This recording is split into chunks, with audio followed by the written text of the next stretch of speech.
उद्दात के स्रोत लॉन्गिनस, या जिन्हें हम कहते हैं लॉन्जाइनस। लॉन्गिनस नाम था ग्रीक में और लॉन्जाइनस इंग्लिश में। तो उन्होंने उद्दात सिद्धांत दिया था जिसे पेरिओप्सिस नाम से जानते हैं। उस उद्दात के उन्होंने 5 स्रोत बताए थे, 5 स्रोत, और स्रोतों का ही खास तौर पर इस उद्दात सिद्धांत में अध्ययन है। तो 5 जो स्रोत बताए लॉन्जाइनस ने, वे कौन कौन से थे उन पर बात करते हैं।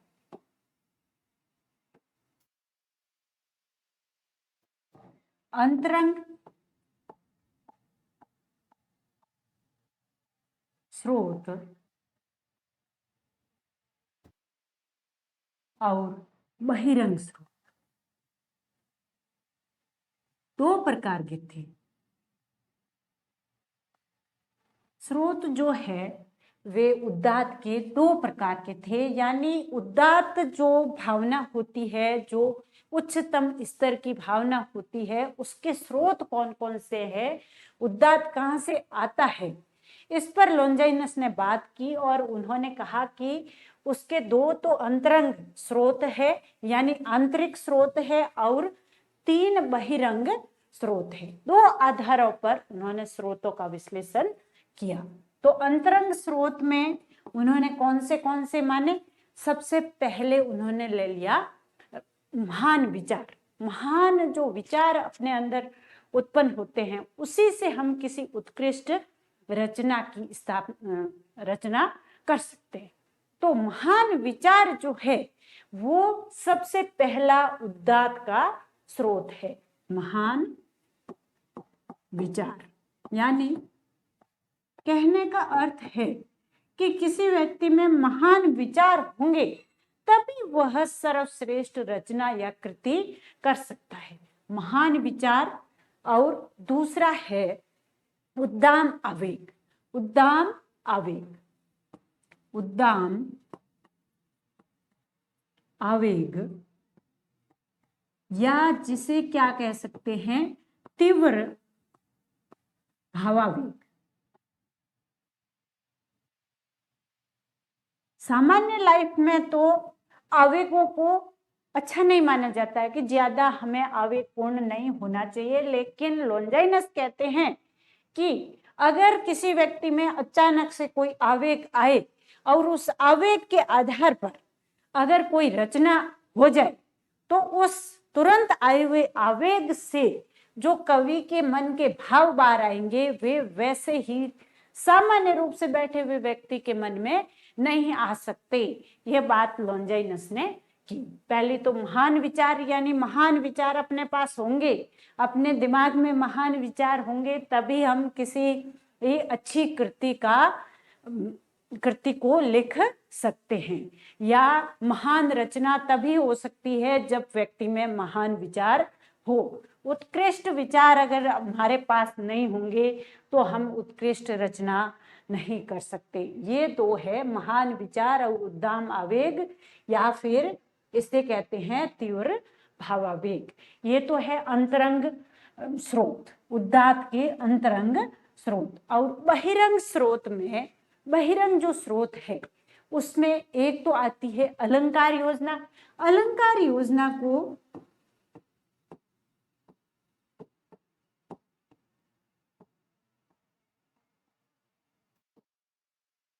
लॉन्जाइनस ने काफी महत्व दिया था। अलंकार योजना जो है उसे लॉन्जाइनस ने काफी महत्व दिया था। लॉन्जाइनस ने कहा कि अलंकारों का प्रयोग अगर कोई कवि सीमित मात्रा में करे और सही जगह पर सही अलंकार का प्रयोग करे तो वो अलंकार रचना को सर्वश्रेष्ठ बना सकता है। तो अलंकार तो काव्य का बाह्य पक्ष ही होता है, एवं विचार जो है वो मूल भाव होता है। विचार मूल भाव होता है रचना का, तो वो तो क्या होगा, अंतरंग स्रोत ही होगा। और उद्दाम आवेग भी अपने हृदय के अंदर उठता है, तो ये भी अंतरंग स्रोत ही होगा।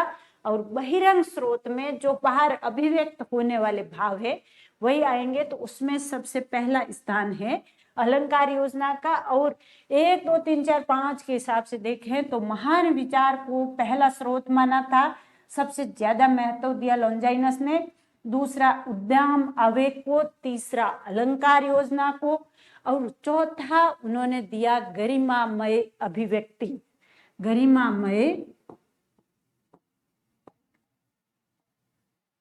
अभिव्यक्ति। यह बहिरंग स्रोत है। गरिमामय अभिव्यक्ति जो है यह भी बहिरंग स्रोत है, यानी अभिव्यक्ति की शैली हमारी अगर गरिमामय होगी, उत्कृष्ट होगी, महान होगी, तो रचना उतनी ही सर्वश्रेष्ठ होगी और उसमें उदात्त भी सबसे ज्यादा रहेगा। फिर अगला और लास्ट है क्या, महान भाषा। महान भाषा या भव्य भाषा या गरिमामय रचना विधान, गरिमामय रचना विधान या फिर उसे कहा भव्य भाषा। यानी भाषा अच्छी होनी चाहिए। किसी भी महान कृति की भाषा हमेशा अच्छी रहती है, सुसंस्कृत रहती है, परिनिष्ठित रहती है। उसका जो भाषा का सर्वश्रेष्ठ रूप होता है उसका प्रयोग कवि द्वारा किया जाता है। भव्य भाषा या गरिमामय, इसी का नाम है गरिमामय रचना विधान। ये तो हमें रट ही लेने हैं 5। यही है मुख्य लॉन्जाइनस के उदात्त के स्रोत। पहला है महान विचार, दूसरा है उद्दाम आवेग जिसे हम तीव्र भावावेग भी कहते हैं, चौथा है अलंकार योजना, और नहीं ये 2 हो गए, ये तीसरा है अलंकार योजना, चौथा है गरिमामय अभिव्यक्ति, पांचवा है भव्य भाषा या गरिमामय रचना विधान। भव्य भाषा अगर नहीं लिखा हुआ आएगा तो हमारे सामने क्या लिखा आएगा, गरिमामय रचना विधान। रचना विधान यानी किस भाषा में ये रचना लिखी गई, इसका विधान कैसे किया गया, उसे कहते हैं भव्य भाषा। तो ये 5 अपने को याद करने हैं। पहला है महान विचार, उद्दाम आवेग, अलंकार योजना, गरिमामय अभिव्यक्ति और भव्य भाषा, या फिर इसी को कहते हैं गरिमामय रचना विधान। 2 नाम किसके हैं, एक तो है भव्य भाषा का गरिमामय रचना विधान और उद्दाम आवेग का दूसरा नाम है तीव्र भावावेग। तो ये 5 स्रोत है, 2 है अंतरंग। इसमें से ऐसे भी सवाल बन सकता है कि कौन से अंतरंग स्रोत है, और दूसरा सवाल ये हो सकता है कि बहिरंग स्रोत कौन कौन से हैं, तो अलंकार योजना, गरिमामय अभिव्यक्ति, भव्य भाषा। या फिर ऊपर पूरा ऑल ओवर सवाल बनेगा तो क्या बनेगा, निम्नलिखित में से लॉन्जाइनस ने उदात्त का स्रोत नहीं माना। तो ये चीज तो अपने को याद करनी ही पड़ेगी। अब एक एक पर बात करते हैं। सबसे पहला है उदात्त के स्रोत ही है, उदात्त के स्रोत। उसमें भी सबसे पहला है महान विचार। लॉन्गिनस को सर्वश्रेष्ठ आलोचक भी कहा जाता है, क्योंकि उन्होंने जो ये उदात्त के स्रोत दिए हैं ये सारे के सारे किसी भी साहित्यकार की बड़ी विशेषता है। एक आलोचक भी यही तो काम करता है कि साहित्यकार में कौन कौन सी विशेषताएं, कौन कौन से गुण होने चाहिए और किन अवगुणों से उसे दूर रहना चाहिए, इस पर बात भी कौन करता है, आलोचक। तो एक आलोचक के रूप में भी लॉन्जाइनस को हम देख सकते हैं, जिन्होंने काव्य शास्त्र में उदात्त के सिद्धांत की स्थापना की। तो महान विचार को उन्होंने उदात्त का प्रथम स्रोत कहा, और महान विचार है वो क्या है, उदात्त का मूल आधार है, उदात्त का मूल आधार। यानी लॉन्गिनस खुद कहते हैं कि अगर किसी व्यक्ति में श्रेष्ठ या महान विचार नहीं है तो वह सर्वश्रेष्ठ कृति की रचना नहीं कर सकता। अगर हमारे अंदर शुद्र भाव भरे पड़े हैं तो हम सर्वश्रेष्ठ रचना करने के लायक नहीं हो सकते। और सर्वश्रेष्ठ विचार प्राप्त करने के लिए हम श्रेष्ठ काव्य कृतियों को भी पढ़ सकते हैं, उससे भी हमारे विचार है वो महान हो सकते हैं। इस प्रकार की कुछ बातें लॉन्जाइनस महान विचार के बारे में करते हैं। वे लॉन्जाइनस क्या कहते हैं कि सच्चे वाग्मी यानी सच्चा जो बोलने वाला है, सच्चे वाग्मी को निश्चय ही शूद्र एवं हीनकर भावों से मुक्त रहना चाहिए। सच्चे वाग्मी को सच्चे वाग्मी यानी बोलने वाला को हमेशा शूद्र एवं हीनतर यानी निम्न कोटि के जो भाव है, सच्चे आदमी को हमेशा शूद्र एवं हीनतर भावों से, हीनतर विचारों से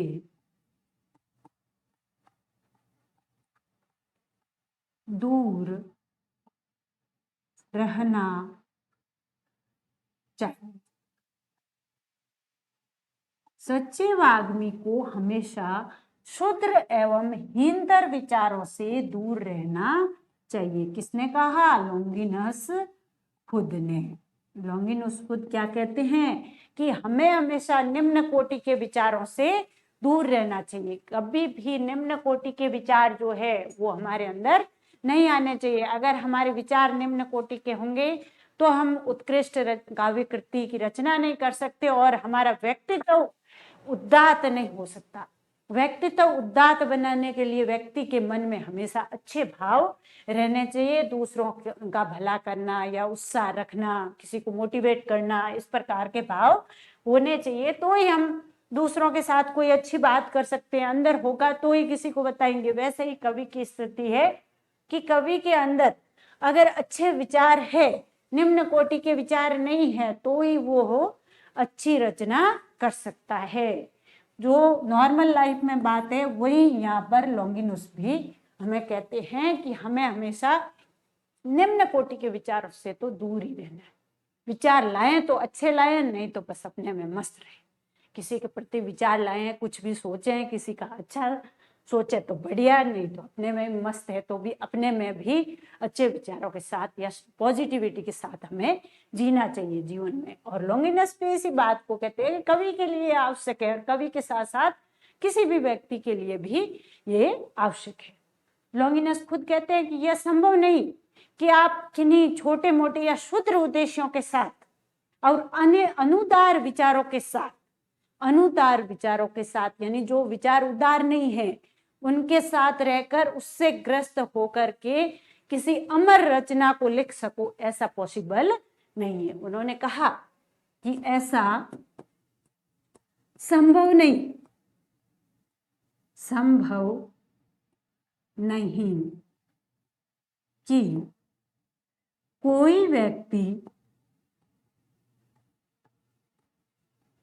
क्षुद्र उद्देश्य के साथ, क्षुद्र यानी छोटा, निम्न उद्देश्य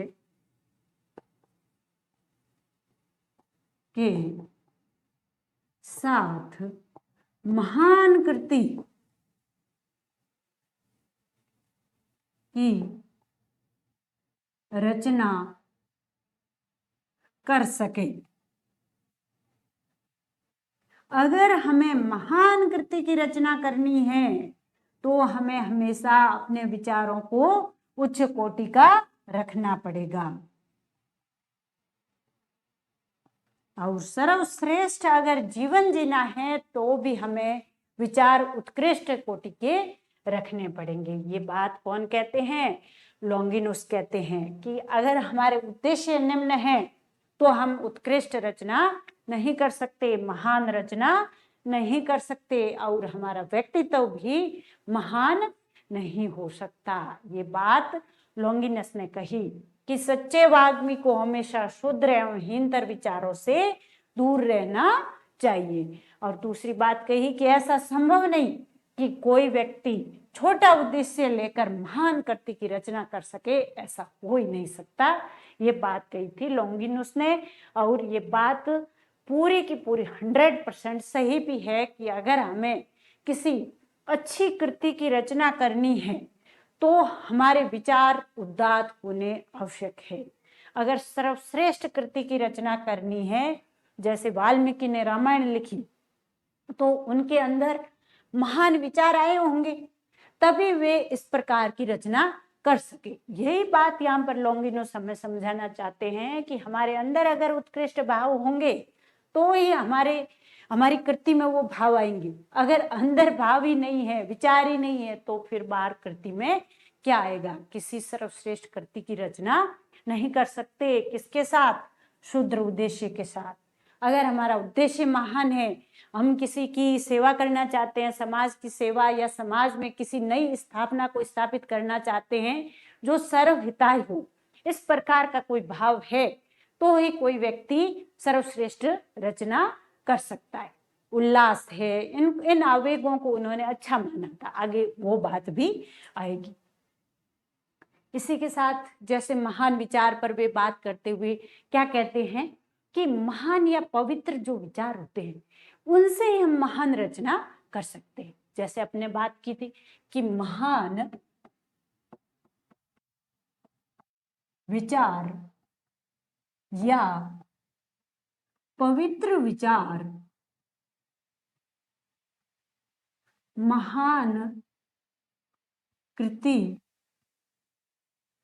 के आधार होते हैं। बार बार एक पंक्ति हमारे सामने आ रही है, महान विचार। महान विचार महान उद्देश्य के आधार है। महान विचार जो है वे महान उद्देश्य के आधार है। और डॉक्टर नगेंद्र ने कहा भी था, हमने एक परिभाषा डिस्कस की थी कि नगेंद्र ने कहा कि लॉन्गिनुस जो है उनका उद्देश्य प्रेरणा को विश्लेषित करना नहीं था, धारणा को विश्लेषित करना नहीं था। उनका उद्देश्य था कि जो उदात्त है उसका मूल स्रोत क्या है, उदात्त का मूल स्रोत कहाँ है, महान विचार वगैरह इनसे आता है, इन्हीं का विश्लेषण करना लॉन्गिनुस का मुख्य उद्देश्य था।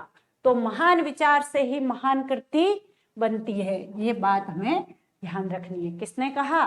लॉन्गिनुस ने। महान विचारों की उपस्थिति नैसर्गिक होती है। महान विचार हमारे अंदर आएंगे तो वे प्राकृतिक रूप से या अपने आप आएंगे, थोपने से नहीं आएंगे। लेकिन हम किसी अच्छे साहित्य को पढ़ करके, लॉन्गिनुस खुद कहते हैं कि सर्वश्रेष्ठ साहित्य को पढ़ करके, उसका अभ्यास करके कोई व्यक्ति सर्वश्रेष्ठ गुण या विचार ग्रहण कर सकता है। पहली बात तो नैसर्गिक होंगे विचार, जो है महान विचार है वो नैसर्गिक होंगे, लेकिन उसी को तो वे नैसर्गिक प्रतिभा कहते।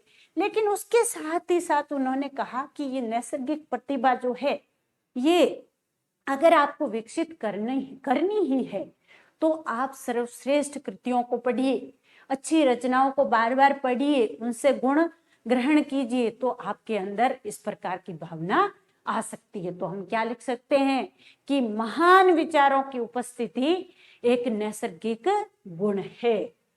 महान विचारों की उपस्थिति करते हैं लॉन्गिनुस।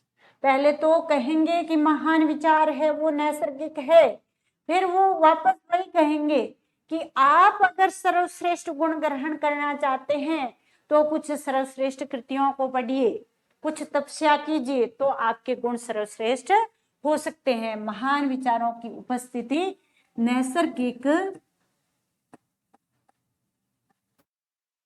होती है, यानी अपने आप आती है। जिसे हमने बात की थी नैसर्गिक प्रतिभा कहा, नैसर्गिक प्रतिभा यानी किसी व्यक्ति के अंदर कविता करने की नैसर्गिक प्रतिभा है, सहज प्रतिभा है, तो वो कविता कर सकता है। उसके साथ ही साथ थोड़े अभ्यास की आवश्यकता उसे रहेगी। लेकिन महान विचारों की उपस्थिति होती तो नैसर्गिक है, पर आगे ही लॉन्जाइनस वापस कह देते हैं कि अगर आप महान विचारों को पैदा करना चाहते हो, उनकी उपस्थिति बनाना चाहते हो, तो आप अभ्यास कर सकते हो। आप अभ्यास कर सकते हो। अभ्यास कैसे होगा? सर्वश्रेष्ठ कृतियों का अध्ययन करने से। जो सर्वश्रेष्ठ कृतियां हैं, उन्होंने कहा था लॉन्गिनुस ने कि जो यूनान है उसका साहित्य पतन की ओर जा रहा है, साहित्य है वो पतन की ओर जा रहा है और उसको सुधारा कैसे जा सकता है। जो पुरानी सर्वश्रेष्ठ क्लासिकल कृतियां हैं उनका ढंग से अध्ययन किया जाए, देखा जाए कि वे कृतियां क्यों सर्वश्रेष्ठ हुई, वैसी ही और कृतियां क्यों नहीं आ रही है, साहित्य का पतन क्यों होता जा रहा है, उस पर हमें कुछ अध्ययन कर लेना चाहिए। ये बात किसने की थी?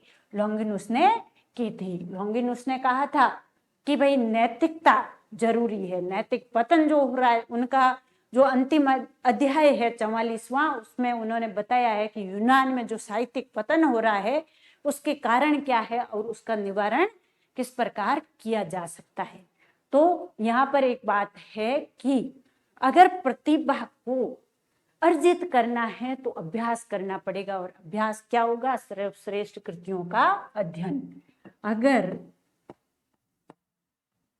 किसी को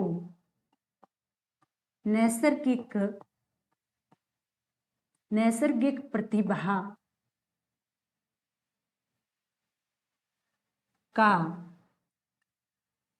उन्नयन करना हो तो अभ्यास करना पड़ेगा। अभ्यास करना पड़ेगा अर्थात सर्वश्रेष्ठ कृतियों का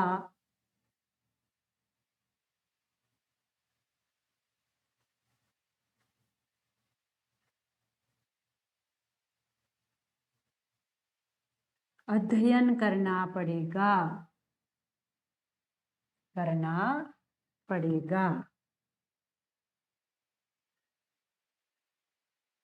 जिससे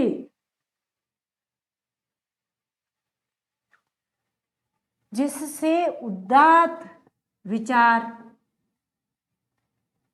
उत्पन्न हो सके।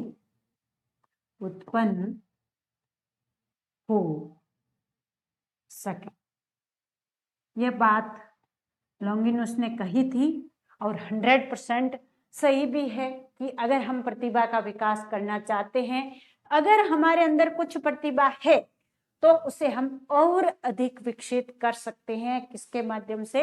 अभ्यास के माध्यम से, या पुराना जो अपने यहाँ पर साहित्य मौजूद है उसका अध्ययन करके हम अपने विचारों को सर्वश्रेष्ठ बना सकते हैं। उदात्त के वे ही उदाहरण श्रेष्ठ है जो आनंद प्रदान करे। आगे क्या बात करते हैं कि कौन से विचार श्रेष्ठ है? उदात्त के वे ही विचार सर्वश्रेष्ठ है जो सर्वदा, यानी हमेशा, सर्वदा आनंद प्रदान करे।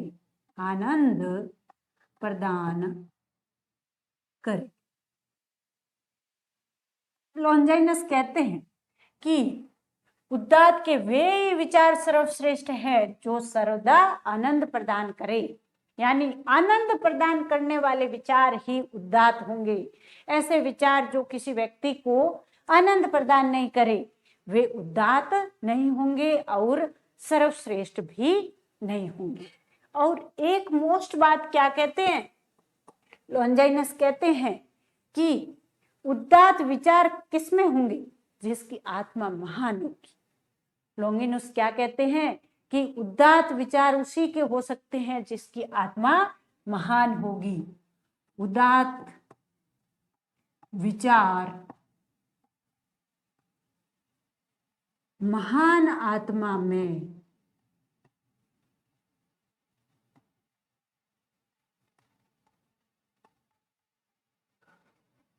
ही निर्मित होते हैं। यानी पहले कह दिया था लॉन्गिनुस ने कि अगर आपकी भावना अच्छी नहीं है, मन में आपके गलत गलत भाव, हीन से भाव भरे पड़े हैं, तो आप सर्वश्रेष्ठ कभी नहीं हो सकते। ये बात पहले ही कह दी। तो अगर उदात्त विचार अपने को रखने हैं तो महान आत्मा रखना जरूरी है। और महान आत्मा कैसे बनेगी?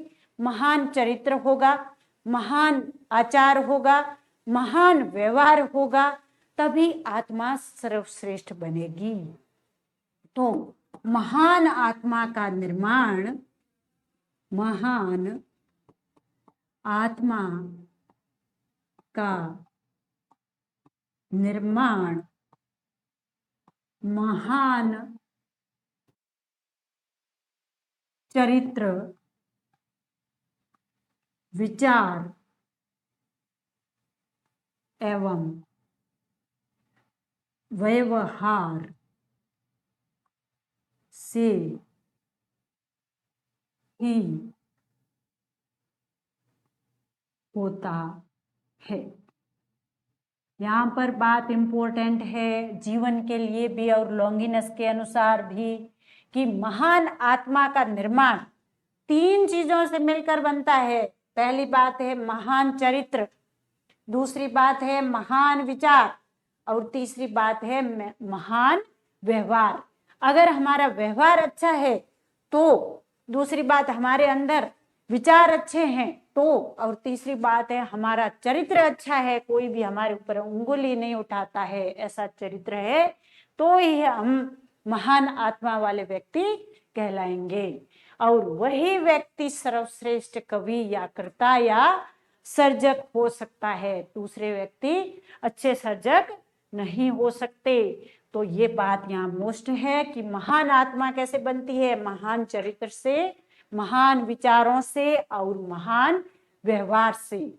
और महान आत्मा में ही महान विचार रहते हैं या उदात्त विचार निर्मित होते हैं। किससे? महान आत्मा से। ये बात उन्होंने कहा।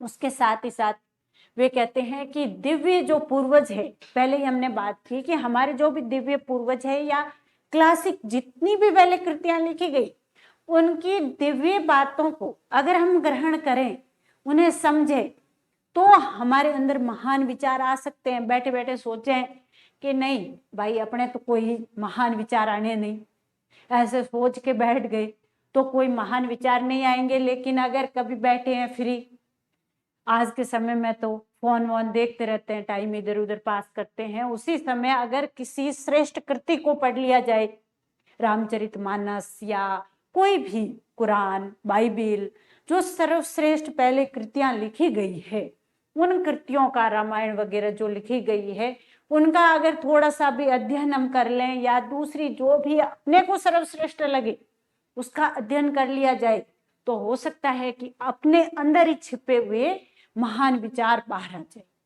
ऐसा लॉन्गिनस कहते हैं, मैं मेरी तरफ से नहीं कह रही हूं, लॉन्गिनस कहते हैं कि महान विचार बनाने के लिए आप अपने दिव्य पूर्वजों की दिव्य बातों का अध्ययन कर सकते हैं।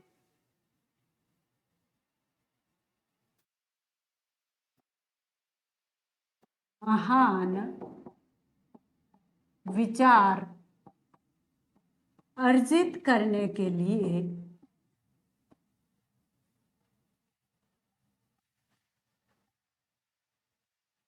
अब दिव्य पूर्वज होने चाहिए। ऐसे नहीं है कि हर कोई व्यक्ति के लिए दिव्य पूर्वजों की दिव्य बातों का अध्ययन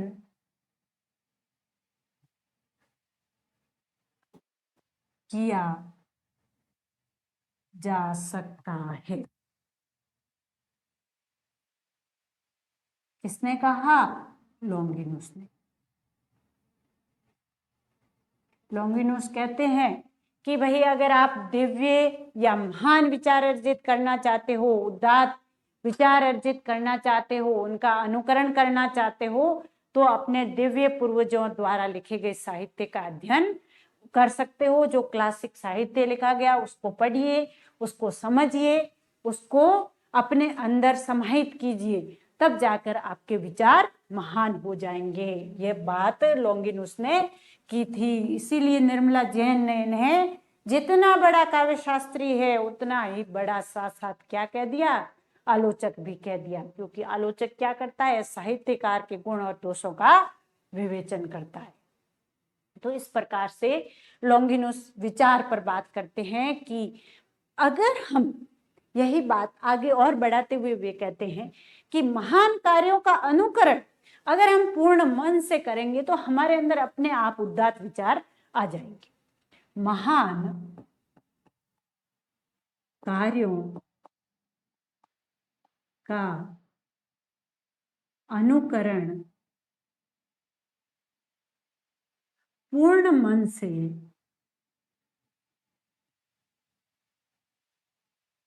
करने पर उदात्त विचार उत्पन्न हो जाते हैं।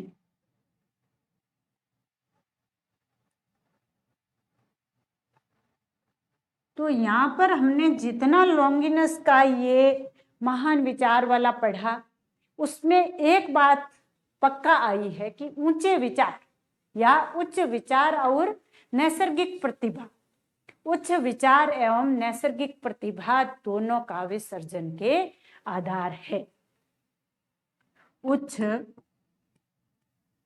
विचार, अब वो उच्च विचार आप अर्जित कर सकते हो किसी पुरानी किताब को पढ़ करके या किसी दूसरे के जीवन चरित्र को देख करके, किसी के जीवन चरित्र के बारे में अध्ययन करके। उसके साथ नैसर्गिक प्रतिभा, इसकी तो कोई होड़ ही नहीं है।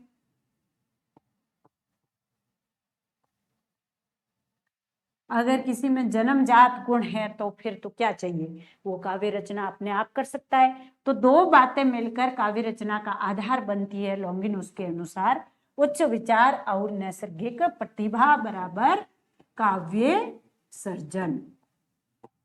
इन दो बातों से काव्य का सर्जन हो सकता है। कौन कौन सी, उच्च विचार और नैसर्गिक प्रतिभा मिलकर।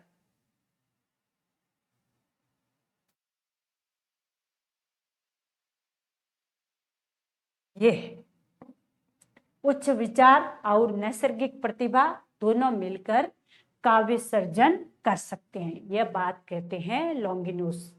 कितनी अच्छी बात उन्होंने कही है कि महान कार्यों का अनुकरण अगर पूर्ण मन से किया जाए तो हमारे अंदर उच्च या उदात्त विचार अपने आप आ जाएंगे। कोई भी महान लक्ष्य किसी व्यक्ति का हो, उसे वो पूर्ण करना चाहता है तो किसी दूसरे के जीवन का अनुसरण करके कर सकता है। यही बात लॉन्गिनुस ने कही है और बड़े बड़े और विचारक, दूसरे विचारक भी इसी बात का समर्थन करते हैं। ये हुआ महान विचार पर बात। अब दूसरा हमारा है उद्दाम आवेग या भावों की प्रबलता या तीव्र भावावेग। उद्दाम आवेग या भावों की प्रबलता, ये उदात्त का दूसरा स्रोत है। उदात्त का दूसरा स्रोत है भावों की प्रबलता। अब किस प्रकार से है, इसके बारे में लॉन्गिनुस क्या कहते हैं, वो कहते हैं कि भावावेग की तीव्रता है वो किसी भी काव्य को उदात्त या महान बनाने का काम करती है और उसका प्रमुख आधार बन जाती है। लॉन्गिनुस खुद कहते हैं कि भव्य आवेग ही उदात्त है, भव्य आवेग ही उदात्त है।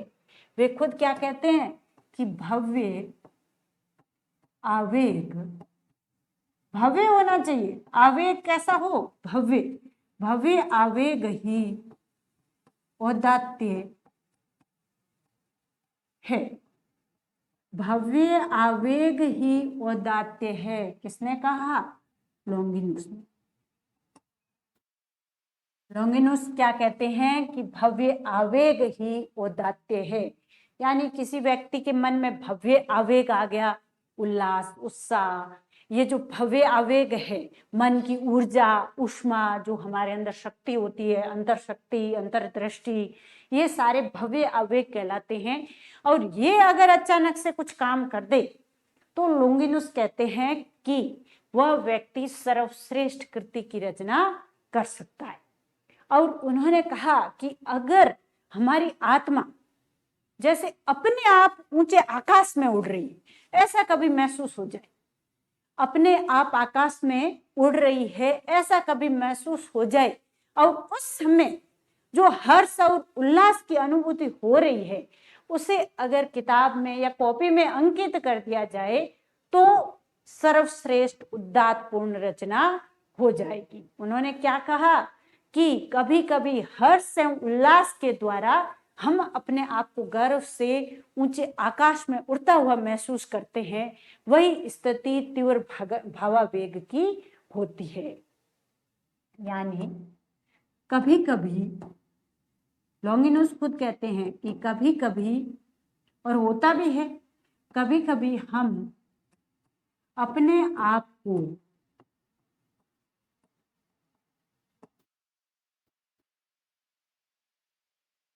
एवं उल्लास के भावावेग से आकाश में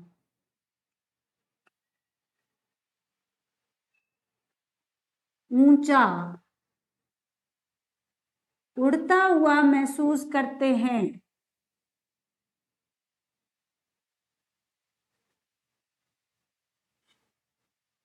महसूस करते हैं। यही जो स्थिति है, इसी समय तीव्र भावावेग जो रहता है वही सर्वश्रेष्ठ उदात्त की स्थिति है। यही भाव की जो तीव्रता है यही उदात्त है। इस समय जो स्थिति बनती है इसी को क्या कहते हैं? तीव्र भावावेग।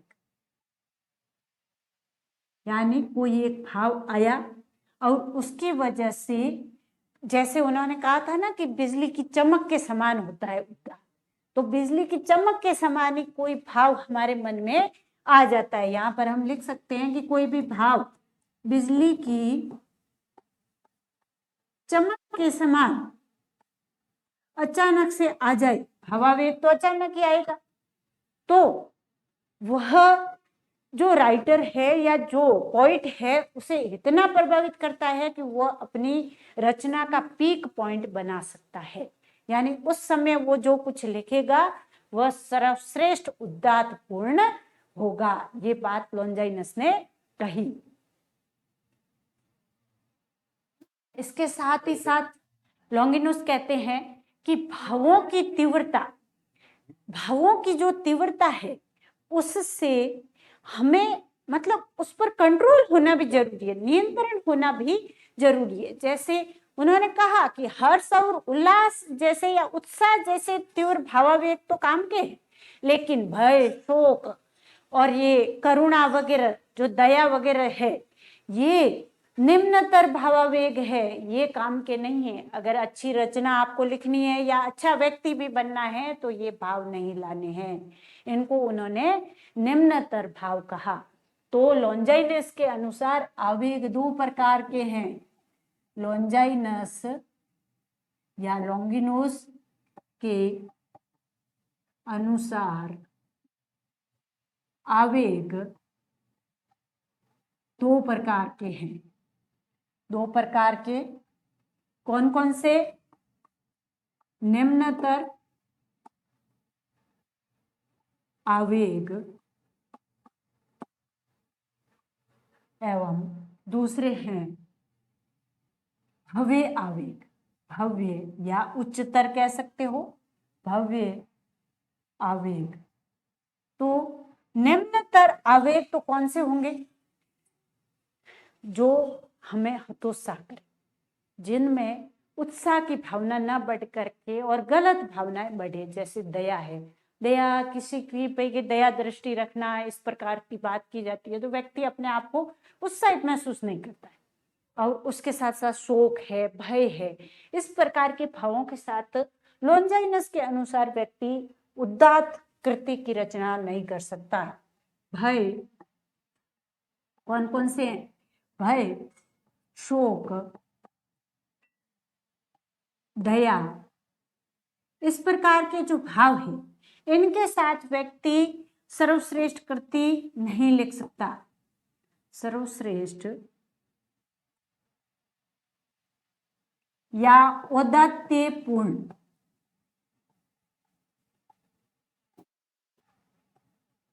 रचना नहीं हो सकती। ऐसे अगर भाव हमारे मन में है, भय, शोक, दया, तो हम सर्वश्रेष्ठ कृति की रचना नहीं कर सकते। हमारे अंदर अगर भव्य आवेग है, जैसे मन में खूब सारी ऊर्जा भरी हुई है या उल्लास है, विस्मय है, उनके द्वारा हम सर्वश्रेष्ठ कृति की रचना कर सकते हैं। जैसे उल्लास, मन की ऊर्जा,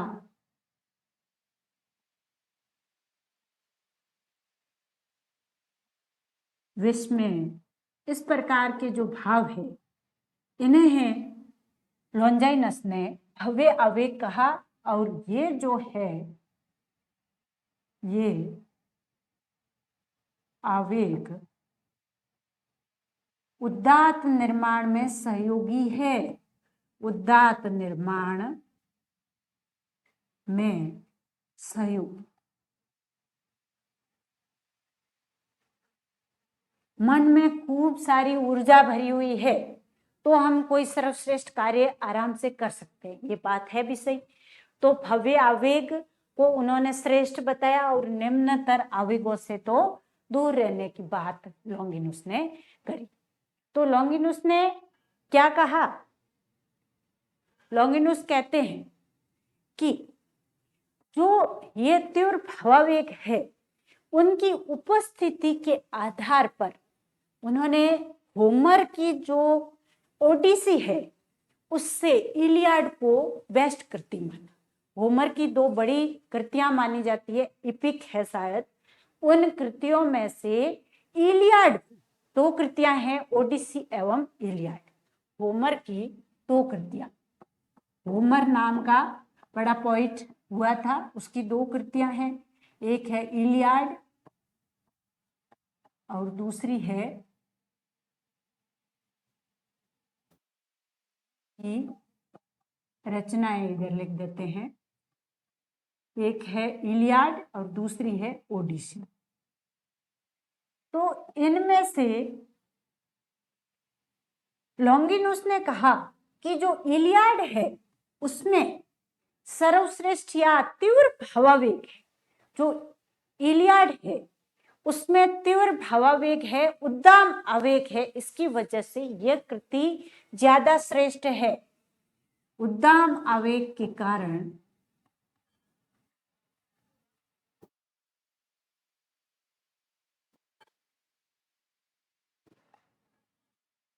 इसे श्रेष्ठ रचना माना। दोनों में तुलनात्मक रूप में श्रेष्ठ रचना माना। किसे? इलियाड। एक पंक्ति में कहें तो होमर के इलियाड को ओडिसी की बजाय सर्वश्रेष्ठ कहा। किसने? लॉन्गिनुस ने। और उसका कारण क्या था? उद्दाम आवेग। कारण क्या था? उद्दाम आवेग। जो इलियाड लिखा गया उसमें आवेग ज्यादा रहे, इस वजह से ये जो लॉन्गिनुस है ये कहते हैं कि इलियाड ज्यादा श्रेष्ठ है ओडिसी की बजाय। ये एक बात उन्होंने कही। और उसके साथ ही साथ वो कहते हैं कि भावों का भव्य आवेग के साथ प्रयोग का तो वे समर्थन करते, लेकिन उसके साथ ही साथ एक बात जैसे और बातों में जोड़ते हैं वैसे यहां भी उन्होंने जोड़ी कि भावों पर नियंत्रण होना आवश्यक है। भावों पर नियंत्रण होना या संतुलन होना आवश्यक है। तो भावों का भव्य आवेग के साथ प्रयोग तो लॉन्जाइनस ने करने के लिए कहा, लेकिन उन्होंने कहा कि भावों में संतुलन होना आवश्यक है। संतुलन नहीं होगा तो सर्वश्रेष्ठ कृति नहीं होगी। भावों में भव्य आवेग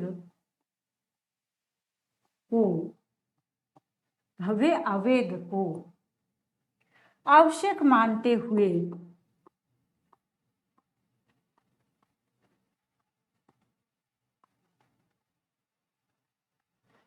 लॉन्गिनुस ने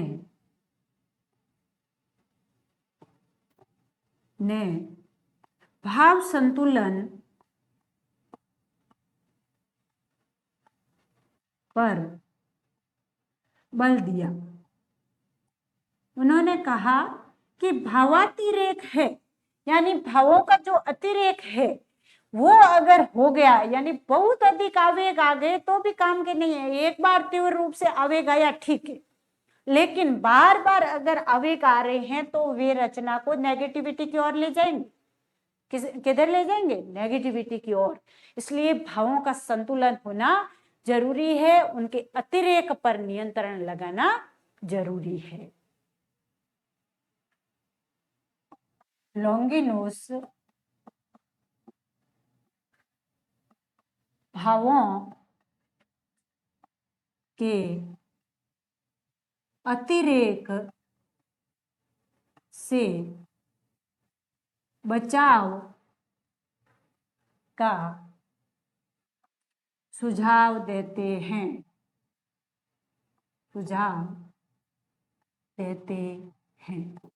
लॉन्गिनुस क्या कहते हैं कि भावों का अतिरेक यानी बहुत अधिक मात्रा में भाव आना हानिकारक हो सकता है। एक बार एक तीव्र गति से भाव आया, उस भाव ने अपनी रचना को सर्वश्रेष्ठ बना दिया, बिजली की चमक के समान, लेकिन बार बार उस भाव का आना उस कृति को निकृष्ट बना सकता है।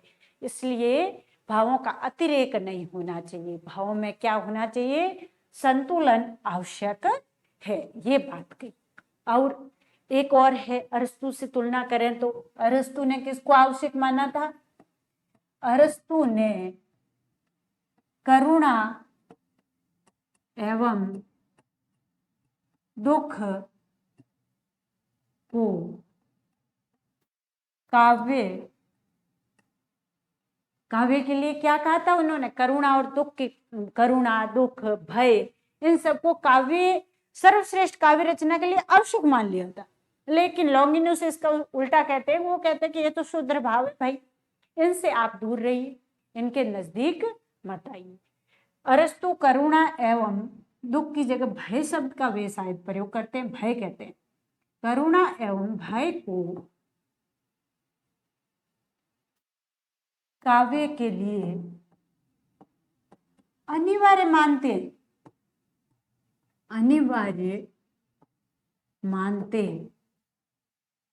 हैं, जबकि लॉन्गिनुस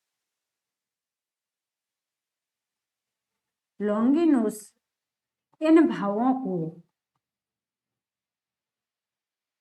काव्य के लिए निम्न स्तर का मानते हैं, निम्न स्तर का मानते हैं। यानी अरस्तु ने तो करुणा और भय आदि जो दुखात्मक भाव है उन्हें काव्य के लिए अनिवार्य माना, लेकिन लॉन्गिनुस कहते हैं कि ये भाव तो निम्न स्तर के हैं। दुख, करुणा, भय ये उत्कृष्ट काव्य या उदात्त काव्य के लिए किसी प्रकार से कोई उपयोगी नहीं है।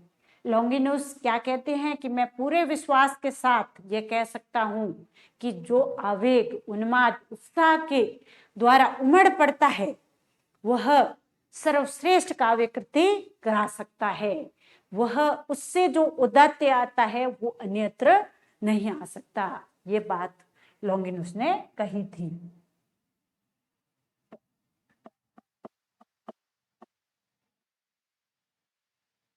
ने उत्साह इत्यादि आवेगों से औदात्य की सर्वश्रेष्ठ परिणति, लॉन्गिनुस ने उत्साह इत्यादि आवेगों से उदात्त की सर्वश्रेष्ठ परिणति होने की बात कही। यानी कहने का अर्थ ये था कि उत्साह आदि जो आवेग है, जो मन की ऊर्जा है, उल्लास है, विस्मय है, इस प्रकार के जो आवेग है, उत्साह आदि होगा यहाँ पर, इत्यादि 2 से ज्यादा हो तो आता है। लॉन्गिनुस ने उत्साह आदि आवेगों से औदात्य की सर्वश्रेष्ठ परिणति होने की बात कही। उन्होंने कहा कि उत्साह आदि भावावेग तीव्र गति से हमारे अंदर आए तो हमारे अंदर जो औदात्य के भाव उत्पन्न होंगे उनसे हम सर्वश्रेष्ठ कृति की रचना कर सकते हैं, सर्वश्रेष्ठ विचार हमारे अंदर से बाहर आ सकते हैं। ये बात कौन करते हैं? लॉन्गिनुस करते हैं। इस प्रकार से लॉन्गिनुस के पहले तो हमने उदात्त विचार पर बात की, फिर उद्दाम आवेग पर बात की। अब इससे जुड़े हुए कुछ प्रश्नों को देखते हैं।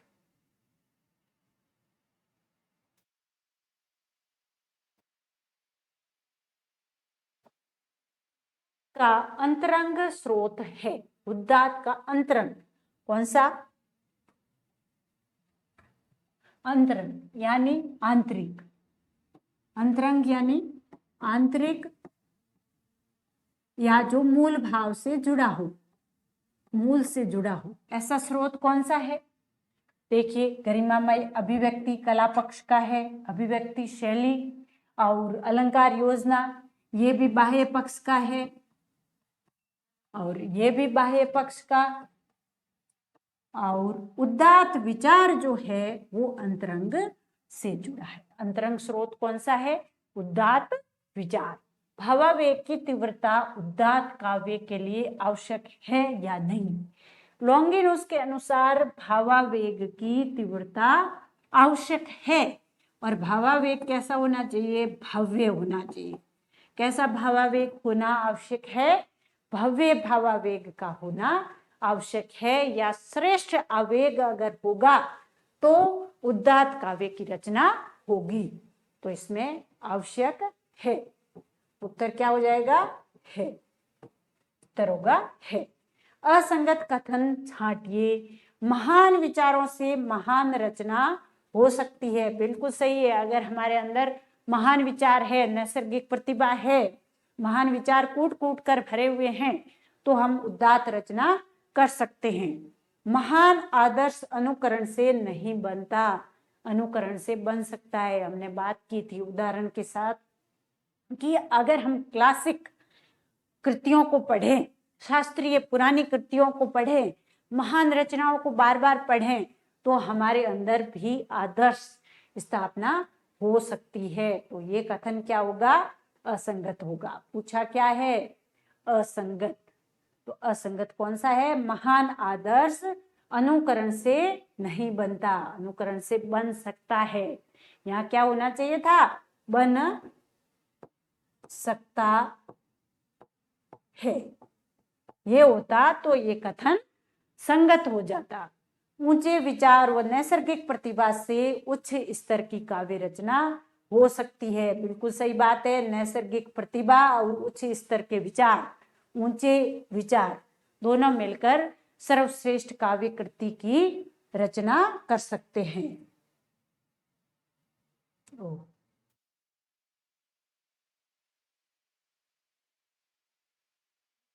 में सर्जकता का आधार क्या होता है? विचारों में सर्जकता का आधार क्या होता है? सर्जकता जो है, सर्जन करने की शक्ति है, उसका आधार क्या? भय, करुणा, अहम, कल्पना। कल्पना है वो हमारे विचारों की सर्जकता का आधार। कल्पना या मौलिक जो उद्भावना होती है, अपने अंदर जो मौलिकता है, वो क्या है? कल्पना है। और कल्पना से ही कोई भी व्यक्ति नई नई रचनाएं लिख सकता है, नए नए विचारों के साथ। निम्नतर आवेग कौन सा नहीं है? निम्नतर आवेग कौन कौन से लॉन्गिनुस ने बताए थे? भय बताया था, करुणा बताई थी और भाई वापस लिख दिया शोक। यहाँ पर ऑप्शन डी में शोक लिख सकते हैं, जिससे दो ऑप्शन नहीं हो, लेकिन इसमें उत्तर तो उल्लास होगा। उल्लास क्या है?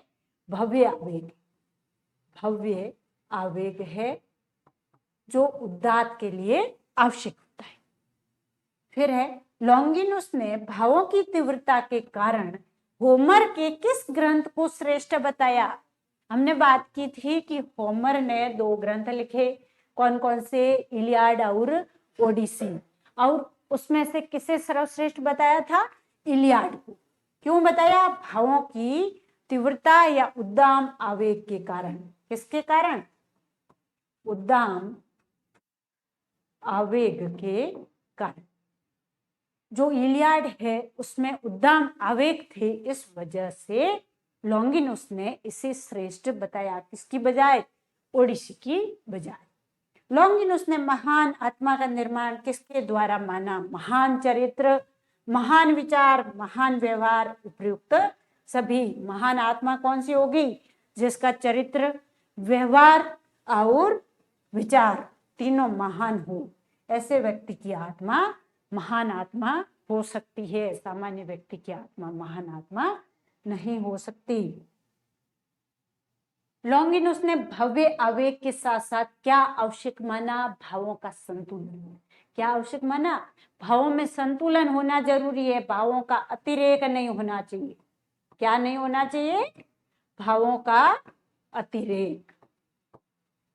अतिरेक होगा तो गड़बड़ हो जाएगी। भावों का अतिरेक हो गया तो रचना की जो उत्कृष्टता है वो कम हो जाएगी। इसलिए भावों का अतिरेक या अत्यधिक भावावेग नहीं आना चाहिए।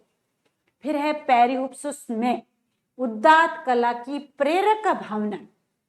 प्रेरक भावनाओं व व्याख्याओं का विश्लेषण नहीं, उद्दात शैली के आधार तत्वों का विवेचन प्रधान है। तत्वों मतलब स्रोत। हमने आज बात भी की थी कि डॉक्टर नगेंद्र क्या कहते हैं कि जो पेरिउपसुस है उसमें मुख्य रूप से उद्दात के स्रोतों का अध्ययन किया गया है। तो सीधा उत्तर क्या हो जाएगा? नगेंद्र।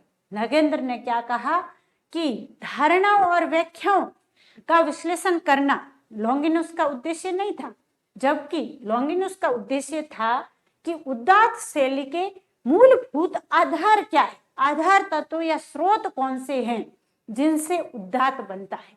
यह मुख्य रूप से उनका उद्देश्य था।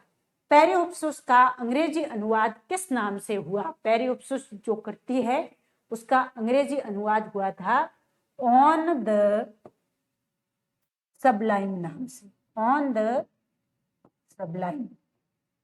और इसी नाम से, ऑन द सबलाइम नाम से या सबलाइम नाम से भी कई बार उद्दात सिद्धांत को पहचाना जाता है। क्या कह देते हैं? सबलाइम। क्या कह देते हैं? सबलाइम।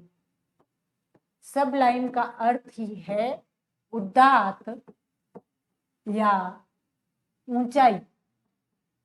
उद्दात या ऊंचाई। और ऑन द सबलाइम नाम से पेरिउपसुस का इंग्लिश अनुवाद भी हुआ था।